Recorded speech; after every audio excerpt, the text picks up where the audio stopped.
संभल के रावा बुजुर्ग में स्थित गौसुलवरा मस्जिद ध्वस्तीकरण का मामला इलाहाबाद हाई कोर्ट में पहुंच गया है। इस मामले में मस्जिद कमेटी ने हाई कोर्ट में याचिका दायर की थी, जिस पर शुक्रवार यानी 4 अक्टूबर को सुनवाई हुई, जिसके बाद कोर्ट ने याचिकाकर्ता को अपील फाइल करने की इजाजत दे दी है। मामले में हमारा जो पहला आधार ये था कि जिस आदेश से मस्जिद ध्वस्त की जा रही है उस आदेश की कॉपी आज तक हमें उपलब्ध ही नहीं कराई जा सकी है और लिमिटेशन पीरियड हमारा बीत चुका है।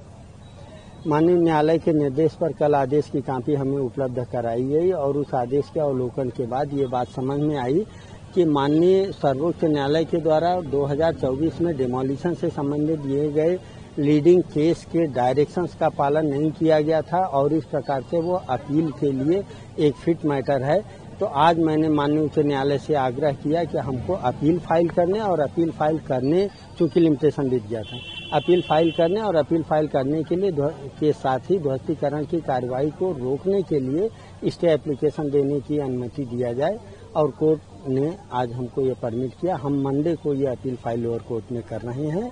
और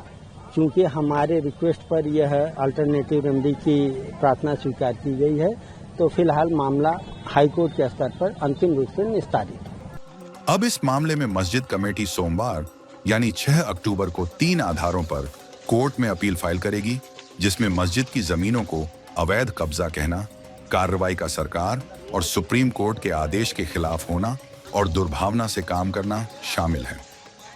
मंडे को हम अपील फाइल करने जा रहे हैं 3 आधारों पर। पहली बात कि ये अवैध हमारा कब्जा कहा जाना गलत है और दूसरी बात यह कि पूरी कार्रवाई सरकार के स्तर से सुप्रीम कोर्ट के निर्देशों के विपरीत है, इसलिए वो कंटेम्प्ट की कार्रवाई में आता है। हम कंटेम्प्ट की कार्रवाई भी कर रहे हैं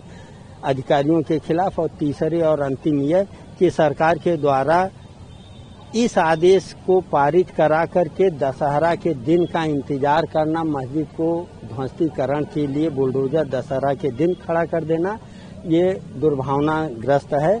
भारत के संविधान के पार्ट 3A के तहत नीति निर्देशक सिद्धांतों में राज्य के लिए दायित्वपूर्ण है कि वो सद्भावना से काम करे और यह राज्य चूंकि मस्जिद के मामले में दुर्भावना से कार्य कर रही है, मेरा तीसरा और अंतिम ग्राउंड है। गौरतलब है कि गुरुवार यानी दशहरे के दिन प्रशासन ने मस्जिद को हटाने की कार्रवाई शुरू की थी,